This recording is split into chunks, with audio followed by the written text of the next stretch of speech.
What's cracking, y'all? Welcome back to the station. Welcome back to the channel. You know who it is. It's your boy Ray G. You can find me on X at RayGQ. It's going to take me a little while to get used to that. That's QUE. Shout out to all the bros out there trying to make fantasy football cool, entertaining, and most importantly, actionable. So if you stick around to the end of the video and you find the content to be one of the three, hit that thumbs up button, like the content, comment below, let me know what you think about these players. And if you really like it, which I think you will, subscribe to the channel, turn on the notifications, dropping all types of stuff over here on the channel at all times. But we got a lot to get into, quite a few teams I want to go through and show you some different things and tools that you can utilize during the season on our website, destinationdevy.com. So let's dive right into it. First team I want to bring up, because I see a lot of people starting to ask questions about this player, and I'm just going to say he's a stud. It's going to take a little bit of time. It's a new offensive coordinator, but I'm not going to be panicked about A.J. Brown from the Philadelphia Eagles. We are chasing opportunity. Shout out to Fantasy Points Data Suite using their information for this episode today. And when we talk about the Trinity, talk about these ingredients that go into making an elite wide receiver, or at least making a calculated bet on a player who could score you a lot of fantasy points, you got to look at certain things. You got to look at target share. You got to look at air yard share, yards per route run, yak per reception. And then I included some of the other cool attributes and features on this website, first read target percentage. So let's take a look at Philadelphia. And I filtered this out by wide receivers who have ran at minimum 50 routes through these 2 weeks. I had to switch it for some other teams, and we'll talk about that later. But you look on the Eagles, there's only 3 players that have run 50 routes for this team through 2 weeks of the season: Dallas Goedert, A.J. Brown, and Devonta Smith. I wouldn't be panicked on A.J. Brown. You look at this right now. Route participation between Devonta Smith and A.J. Brown. Smitty's got a slight edge on him. 93% of the routes for Smith, whereas A.J. Brown is right at about 90%. Target share percentage between these two are they are identical. 26.8% for both A.J. Brown and Devonta Smith. So they are getting targeted at the same type of clip. Air yard share, damn near identical. 45.3 for Smitty, 45.7 for A.J. Brown. Everything is the same. Yak, Smitty's got a little more yak than A.J. Brown. A lot of that is due to those 2 big receptions this past week. Fantasy points per route run, 0.64 for Devonta Smith, and almost half of that for A.J. Brown. Right now, Devonta Smith, 20.4 fantasy points per game. A.J. Brown right at 11.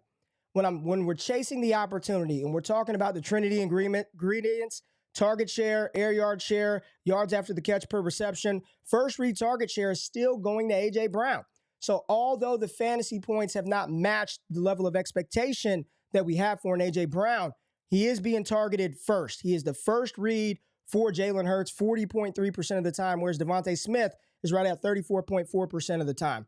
This just screams it's coming for A.J. Brown. Even though right now it feels a little murky, it's coming. When you look at Devonta Smith's route tree from this past week, you see it.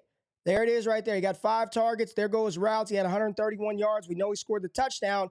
2 9-routes. He ran a deep crossing dig route, a couple of stop routes. That's all he did. A.J. Brown is still commanding it. The production may not be there. Devonta Smith is very good. And, we kind of talked about him being one of those players that if something were to happen to A.J. Brown, he vaults and catapults into that elite territory.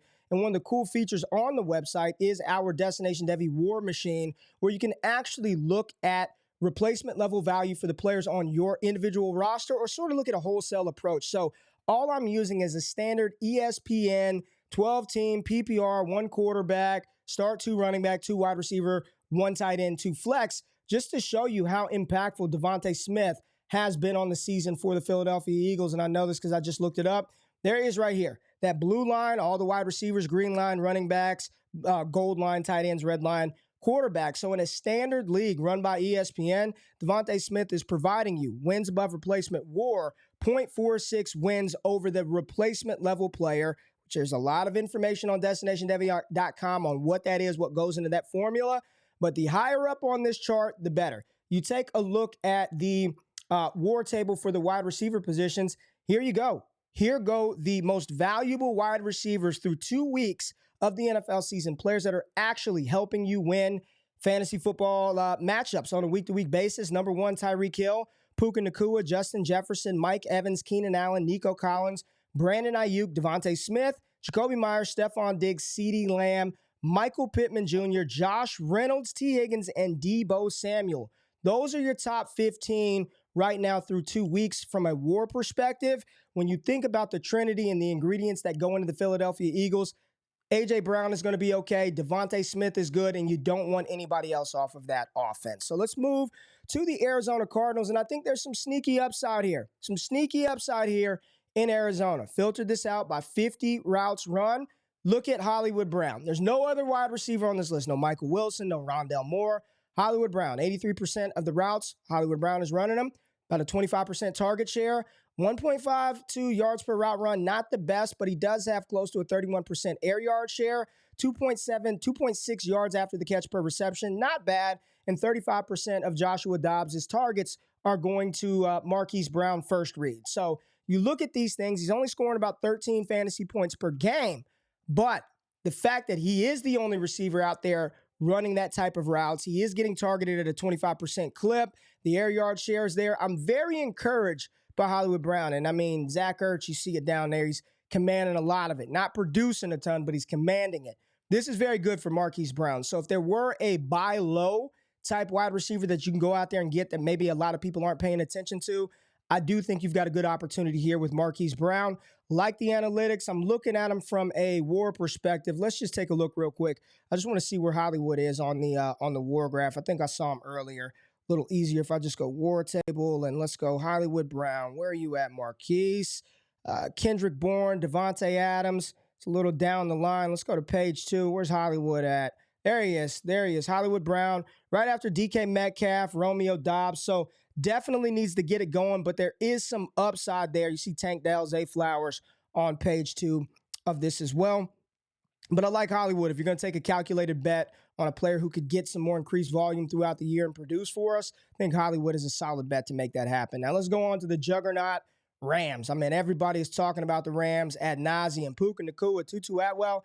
And I mean, it is incredible what these guys are doing. Route participation, Tutu actually leads the team, 90%. He's running them. But the target share, I mean, 2 weeks in a row, 36% for Puka. Yards per route run, over 3, phenomenal. Over 3 is what you want. Over 2.5 is what you need. Over 3, you're feeling great. Air yard share, 36%. Yards after the catch per reception, 4.5. Chef's kiss for Puka Nacua. And 44.8% of first read targets go to Puka Nacua. It's not slowing down. It ain't slowing down. He is one of the most valuable players right now across the board in fantasy football leagues, and you can do that and illustrate that on the website. And right here, Puka Nacua right at the top. If you have him, what this means, long story short, this is a player who's more valuable right now than Tony Pollard, Bijan Robinson, from a scoring points perspective, right? We're not talking about market value, what you could trade, but just the actual wins above the replacement level player that you would have to slot in. He's doing more for you than damn near anybody in fantasy football right now. We all don't think that the volume will continue if and when Cooper Kupp gets back. But until that happens, Puka Nacua is a damn stud. We know that, but it ain't just him. It's Tutu Atwell as well. He's only getting about 19% of the targets, which leads me to believe that when Cooper Kupp comes back, if anybody is going to suffer offensively for the Rams, it's going to be Tutu Atwell. But while he's there, 19% of the targets, 30% of the air yard share, yards after the catch per reception are solid. First read target share, he is not being targeted. He's almost halfway below half of what Puka Nacua is getting at 24.1%. He is scoring you a bunch of fantasy points, 16.6. But if there's anybody that's going to take a hit when and if Cooper Kupp comes back, it's not Puka Nacua, it's Tutu Atwell. But until that happens, continue to fire him up. And I just want to show you next-gen stats route chart for Puka. Wait until he starts scoring some touchdowns. I mean, he has run literally every route, digs, crossers, out routes, stop routes. Only thing that I don't see in there this week is the 9 route, the fly. He's doing it all. So this is not a blip. This is not just an outlier situation. He's being fed like the monster that he's playing like, and he is a no-brainer. Start him every single week. Don't think about any matchup. No 49ers, no Cowboys. You roll them out there with full confidence. Let's talk about another team from Texas, the Houston Texans. Nico Collins. Let's go, Nico. Nico is out there getting it because his young rookie quarterback is slinging it. Back-to-back weeks, over 40 pass attempts for C.J. Stroud. Looking at this Texans offense, the whole pass-catching group is viable. You can throw him out there outside of Dalton Schultz. Robert Woods, you see that he's giving me about 12.6 fantasy points per game. Tank Dell really got involved in the action this past week, scored you some points. But you look at the route participation, the target share, 22% for Nico Collins. Would love to see that a little bit higher. But with the volume and opportunity in Houston, he should be okay because he is also averaging 3.0, 3.1 yards per route run, 41% air yard share. My goodness, for Nico Collins, 5.8 yards after the catch. Are you kidding me? And then 29% of CJ Stroud's first read targets are going towards Nico Collins. All of these numbers are very, very positive for Nico Collins. He's getting you about 0.57 fantasy points per route run. I want Nico Collins. As long as CJ Stroud is going to continue to sling the ball like this, Collins is going to be productive, a very usable wide receiver for us. Even Tank Dell, with only 15% target share in his first true game in the NFL, this is encouraging. 18% target share for him. Yards after the catch per reception, first read target share. Third on this team behind Robert Woods, who's getting 22%. So you look at this, this is just good. This is good for Houston. CJ Stroud is good for Nico Collins. He's good for Houston. He's good for Robert Woods, Tank Dell. You look at Nico on the war chart, he's right up there at the top. Nico Collins is also helping you win better than whatever garbage you can find off the waiver wire or even some of the bigger names that you drafted ahead of him in ADP. You can do that all on the tool. Sign up, $9.99. Check it out. Let's look at his routes, though. This is what I want to see. Look at that. The high leverage volume routes. We're talking about the air yard share. This is a really good way to see the application of that because you can see Next Gen Stats is putting how far down the field these routes are occurring. This is what you want. Even when you miss the 10-yard out, you miss the 5-yard stop route. If you're going to connect on these seam routes, you're going to connect on these deep posts, these deep crossing routes, massive air yard opportunities. That's how you score those points. 9 targets, 7 receptions, 146 yards in week 1, and that touchdown versus Indianapolis. You see how he's moving over the field. This is what you want. You want to see this sort of route participation from a wide receiver. Nico Collins is doing this, week 2 is doing this in and out both weeks. This is very encouraging for the Houston Texans. Let's talk about the Pittsburgh Steelers, who got a dub this past Monday night against the Cleveland Browns. Thoughts and prayers to Nick Chubb. Horrible injury. Just devastating for the game, devastating for the Browns. But you look at the Pittsburgh Steelers' new wide receiver 1, George Pickens, and through 2 weeks, 21% target share, 38% air yard share, yards after the catch per reception, a little bit skewed because of that long touchdown catch, but 27.5% of Kenny Pickett's first read targets are going towards George Pickens. I like it. I understand that there are some warts in the profile, but right now George Pickens is out there. He's the guy and he's commanding it. So this is encouraging to see. Is there anybody else I want from Pittsburgh? Not really. Calvin Austin at a 12% target share, air yard share 13%. Not really. 12.5% first read targets for Calvin Austin.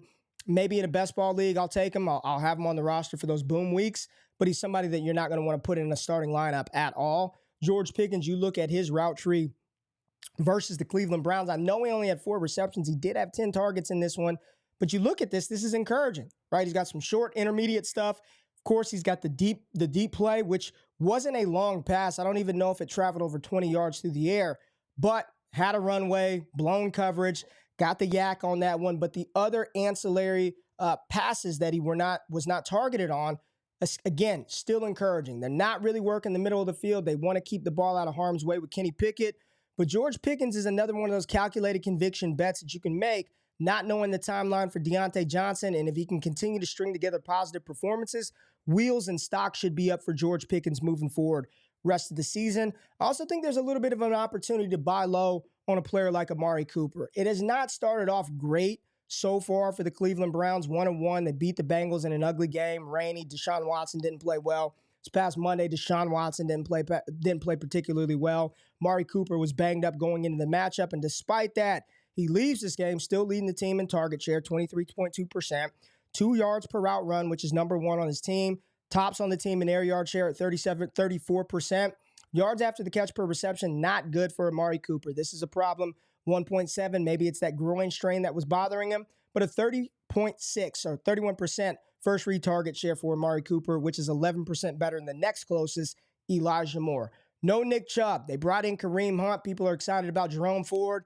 Amari Cooper has to thrive in order for this offense to succeed. Everybody's talking about the running game, Jerome Ford, Kareem Hunt. When I think what's actually going to happen is they're going to have to rely on Deshaun Watson to move the ball down the field, throwing it more. Get the ball to your playmaker, Amari Cooper. You look at all these other guys, DPJs run 50 routes, only 7% of the targets. You can't start him. He's droppable in lineup leagues. I don't want any Donovan Peoples. He's not being targeted. Like, it's telling you right here. Even when he's running the routes, Kenny Pickett ain't looking at him, right? First read target share for DPJ, behind Elijah Moore, behind David Njoku, sitting at a putrid 10%. Somebody that we maybe were a little bit excited about going into the season, especially in best ball, but the data and the numbers are saying probably just not going to happen for DPJ, at least through these first 2 weeks. But Amari Cooper is one that I'd be willing to bet on, turning this thing around. It's all predicated on Deshaun Watson. So that's kind of a scary proposition to do that anyway. Let's talk about the Chargers and a young rookie wide receiver on this team. A lot of people are excited about Quentin Johnston. And we talked about Donovan Peoples-Jones and how bad his stuff looked. This is even worse. It's Keenan Allen, Mike Williams, Gerald Everett, Josh Palmer, whatever running backs they have, and then it's Quentin Johnston. Right now, he's only running 30% of the routes. That's it. 30%, lower than Gerald Everett, lower than Donald Parham, the backup tight end to Gerald Everett. He's being targeted on about 7% of those routes. Yards per route run, 0.64, not good at all. For a player like QJ, you want him going down the field. They are not utilizing him like that right now to start the season. Look at the target per route run, ain't there. Yards after, nothing is there. Nothing is there. Until it happens, do not, I repeat, don't trade him, but you damn sure can't start him. This is a player that you cannot put in your lineup.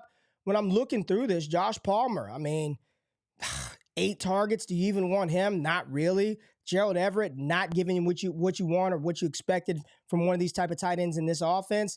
It really looks like it's Keenan Allen and Mike Williams. That is all you want, at least from the pass catchers in this offense right now, and the running backs, preferably Austin Eckler. So that's a little look behind the curtain at Quentin Johnston and the Chargers. So let's get on to the Washington Commanders. Another interesting situation in Washington because a lot of people like Terry McLaurin and Deshaun and Jahan Dotson and all these other guys. So filtered by 50 routes.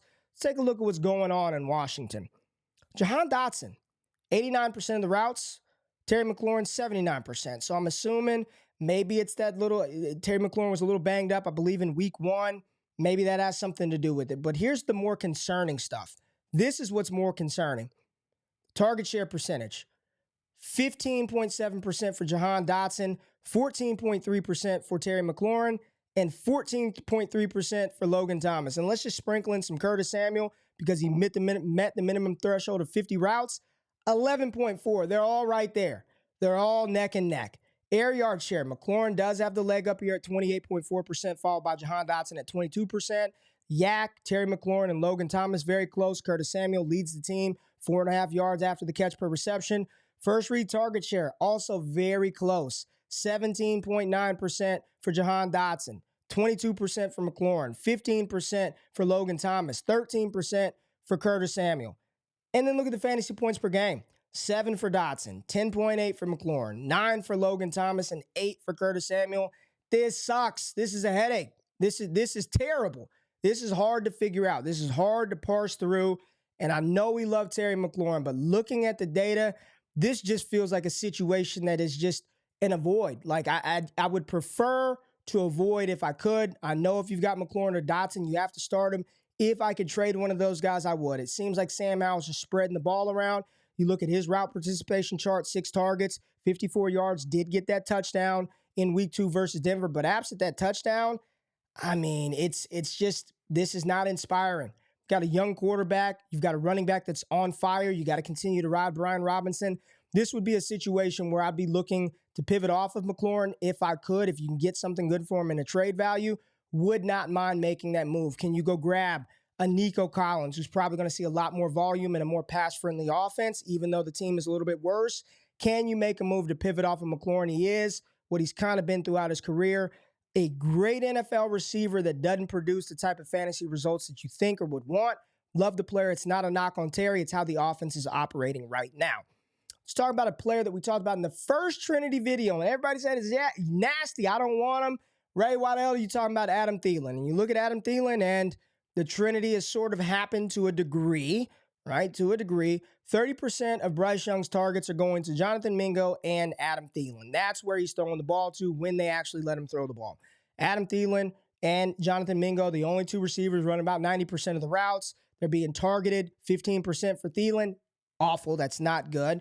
18% for Jonathan Mingo. The air yard share for Mingo, 45% to 16.5% or 16.2% for Adam Thielen. But here's where Adam Thielen is doing something for you. After the catch, 3.2 yards after the catch per reception. Not bad. He's getting the first read targets right there with Mingo. Looking at this, and you see Adam Thielen sitting currently at about 12 fantasy points per game. Mingo right at about 5. I like it for both of these players. I still think that both of these guys in a seasonal format can be useful flex options for you down the line. Bryce has got to get it together. They need to open up this offense. It's slow. It's putrid. But Terrace Marshall, I don't want anything to do with Terrace Marshall right now. 8% target share. He's only participating routes, 63% of routes, and I know he was banged up coming into the season. First read target share, 6%. This is a player that I dropped this morning. I dropped him and tried to pick up Craig Reynolds. There's no need for me to plug Terrace Marshall into any lineup. He's not out there commanding enough volume to really matter. And you look at Thielen and Mingo, calculated conviction bet to grab you some Mingo at some point, hoping these numbers turn around. Because if you're getting a 45% air yard share, nobody else is within striking distance of you. That tells me they want to use the explosive plays with Jonathan Mingo. The connection just hasn't happened yet. Not giving up on it.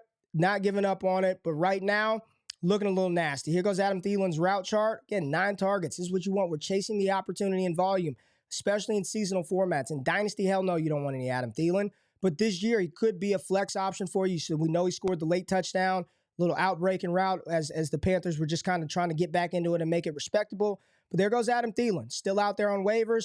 Check it out. I think he's a player that could help you out a little bit as we move forward. The Green Bay Packers have a bunch of young guys, Jaden Reed, Romeo Doubs, Dontavian Wicks. I switched this up to routes running in at least 25 routes because the Packers didn't have anybody over 50 routes because they haven't thrown the ball that much. So when you filter that out, 25 routes, Jaden Reed hits the subset, Dontavian Wicks hits the subset. Look at Jaden Reed, 23.5% target share, by far the best on the team right now. Luke Musgrave and Romeo Doubs chilling right there neck and neck, 14 and 16% respectively. Yards per route run for Jaden Reed, 2.66. Not bad. I like that. Yak after the reception, 6.83. Let's go. And a 28.2% first read target share from Jordan Love. This is very encouraging for Reed. Doing damage after the catch. We know Christian Watson is the downfield threat. So to not see his air yard share that high, that's not bad. Like 26.8%, that's not bad. Because what he's going to do is make damage happen after he gets the ball in his hands. Once Watson is back, that's your downfield threat. Very encouraged, very, very encouraged by Jaden Reed. Another one of those guys, if you can sneak and grab him. The route participation is a problem, 57%. I don't know who the hell else they have out there running routes. But I like the other ancillary ingredients of the Trinity for Jaden Reed. We're chasing that opportunity, and he's getting it across every little bucket that we want, especially for the ones that are going to produce for us. And he's getting you about 13.2 fantasy points per game. Good stuff by Jaden Reed. Make sure he's not out there on a roster with an inactive manager, and maybe you can trade for that player. So look at the Tennessee Titans, and this is just depressing. This is depressing because my boy is on this Tennessee Titans team. I got him highlighted here. He's towards the bottom. Treylon Burks, 50 routes. We switched this to 25 routes, and here's what you got. You got 4 players. Chig, Treylon, Nick Westbrook-Ikine, and DeAndre Hopkins. No doubt, Nuke leading the team in target share right at 29%. But then you look at everything else. Air yard share, 35% for Nuke. Yards after the catch per reception, terrible. 1 for DeAndre Hopkins. 35% of Ryan Tannehill's first read targets are going to DeAndre Hopkins. Treylon Burks' target share, behind Nick Westbrook-Ikine with 12.1%. That's lower than Adam Thielen's 15 that I said was awful. This is below awful. Route participation is there. They're running the same amount of routes as Nick and DeAndre Hopkins, but he's not getting targets. Air yard share, encouraging, right? 20%, not bad. It's not great, but it's not the worst. Yards after the catch per reception, 4.8. Solid for Treylon Burks. First read target share, 11.9% so far this season. This is awful. It's almost twice as fewer than Nick Westbrook-Ikine at 21.4%, and DeAndre Hopkins, 35.7% of Ryan Tannehill's first read going to Hopkins. This is not good for Burks. I can like him all I want. This ain't good. He is a replacement level player, and if you're jamming him in your lineup, you're doing your team a disservice. He's actually taking points away from you because for as much as he's out there, what he's doing, he's not delivering at all. Until Tannehill turns this around, don't plug him in your lineup. You can't start him. I know he's a first rounder. We all know he has talent, but right now he's not getting the opportunity, and that's what we're chasing is opportunity. You look at his route tree. I mean, come on. If y'all aren't watching this on YouTube, he ran a one route behind the line of scrimmage, one route within 5 yards. He does a stop route, a comeback route. About a 20-yard comeback route was not targeted there. And then he had the 9 route, the deep bomb down the field. That's it. That's all they're using Treylon Burks for right now. It's just discouraging. He's a talented player, but you got to follow the opportunity. You got to follow the trend. You got to talk Trinity. He ain't even close to Trinity. He ain't even got one of the ingredients to be effective. Remember, when you're talking about the Trinity, those ingredients, if you got one, yeah, it's not that good. 2, better be high-end usage in 2 of those categories. And if you got all 3, you got a superstar. So Treylon Burks has 0, which is sad trombone. Not good at all for Treylon Burks. Let's take a look at the San Francisco 49ers, which was interesting to dive into. I know all the hype is around Brandon Ayuk right now, but Deebo Samuel quietly starting the season off very, very, very good for Deebo Samuel. 95% route participation, number 1 on the team. Brandon Ayuk, 78.3%. I know he got banged up versus the San Francisco 49ers, which skews the data a little bit. Target share, though, Deebo, 29.6%, 30% target share for Deebo. Very good. Kittle, 16%. Juwan Jennings, 7%. Brandon Ayuk, 26%. Yards per route run for Deebo Samuel, 2.07. That's fine. He's not a downfield threat. Doesn't get a lot of air yards. Brandon Ayuk, 3.66. It correlates to the air yards. 42% air yard share for Brandon Ayuk. Higher yards per route run. Air yard total is probably higher as well. Deebo Samuel, still though, despite only running 2 yards per route run, he's got a 29% target share, air yard share. Pretty damn good. I'll take that for Deebo Samuel. But here's where Deebo does his damage. Brandon Ayuk, 2.64 yards after the catch per reception. Deebo said, I'm going to double that up. 5.45 yards after the catch per reception. And he's getting 32% of Brock Purdy's first read targets. This is very good for Deebo Samuel. I know he's one of those players where you're like, man, I don't know. They use him like a running back. He could get hurt.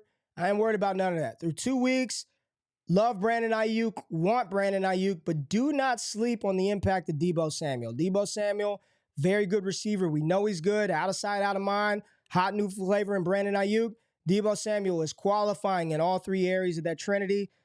Pretty good for seasonal leagues. See if he's out there. See if any managers panicked on him. Here's the move. If you're in seasonal leagues, can you somehow package up your Garrett Wilson to go get Deebo Samuel? That'd be a nice play if you can go get that done. And you see Deebo's routes. He's running some Deebo stuff. He's getting down the field a little bit in routes, close to the line of scrimmage. He's doing his damage after the catch. That's Deebo Samuel for you. So we got 2 more teams that we need to get into. The New England Patriots, another sneaky landing spot, sneaky opportunity here inside this New England offense. Mac Jones leading the league in pass attempts, which means we want to chase that damn opportunity. Now, we had to filter by 25 targets because there was only a handful of guys who were getting over 50 for New England, 2 tight ends and Kendrick Bourne. But let's take a look at Bourne. I want to talk Kendrick Bourne. At the top of this list, leading the league in target, leading his team in target share, 21%. Yards per route run, not that good for any of these guys. They're not pushing the ball downfield in New England. But when they try, 39.8. So 40% of the time it's going to Kendrick Bourne.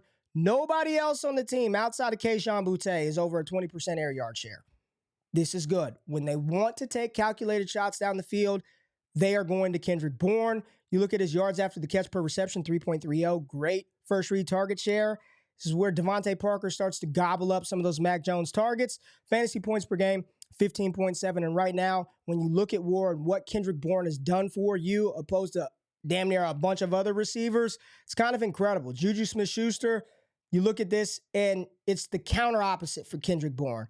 He's not being targeted. The route participation is not there, and I know he's coming back from a knee injury. 6.8% air yard share. He's never been a downfield guy, so you can't even think that's going to change.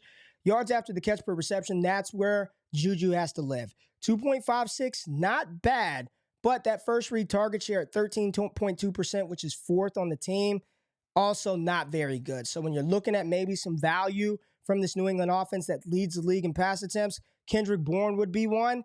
Maybe even Devonta Parker to a small, similar degree, averaging over 10 fantasy points per game. So check those waivers. If he's out there, maybe he's one of those throw-ins inside of a trade that you can get pitched back to you. But I do like what I'm seeing early out of Kendrick Bourne.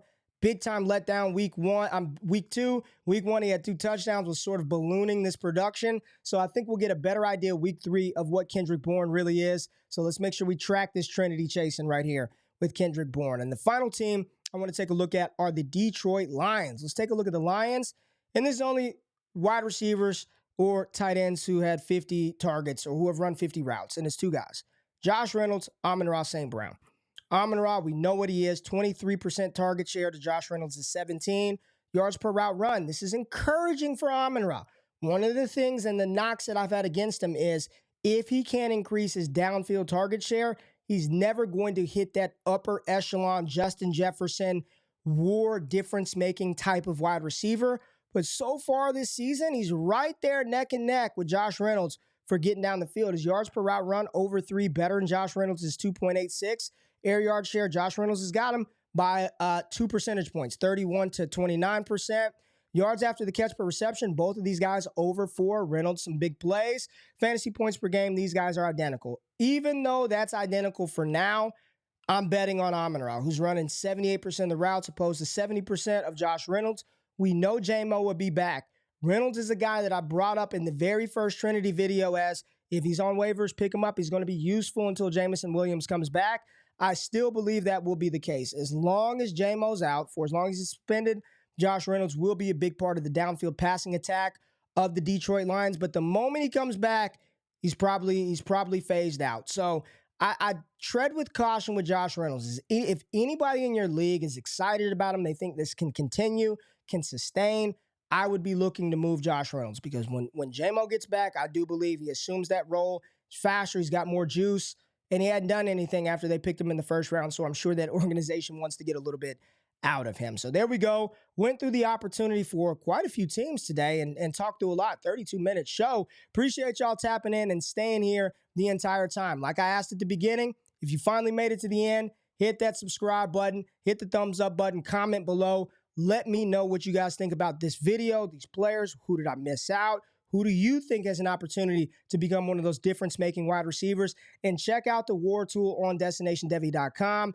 Very good tool. You start to play with that. You'll start to realize, man, these are the players, these are the positions, these are the ranges I want to target. These are the ranges that I want to fade. We'll do more stuff with War as we continue on. Stay tapped in, stay locked in. I appreciate everybody being here. I'll see y'all next week. I'm out. Peace.